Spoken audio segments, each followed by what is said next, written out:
Hello everyone and welcome to a quick Steam tutorial. In this video I want to show you how to remove a Steam game from your library. It's pretty simple to do. But a warning beforehand, this is not a refund.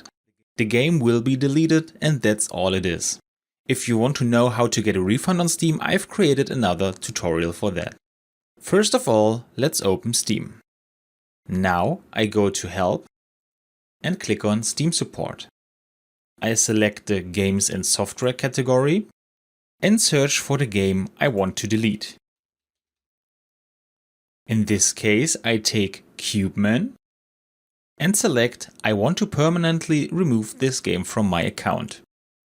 Here I get some more information with the same warning that this is not a refund. And to remove the game, I click on OK, remove the listed game from my account permanently. And after that, we are done. The game is now removed from my account. And that's how easy it is to remove a game from your Steam library.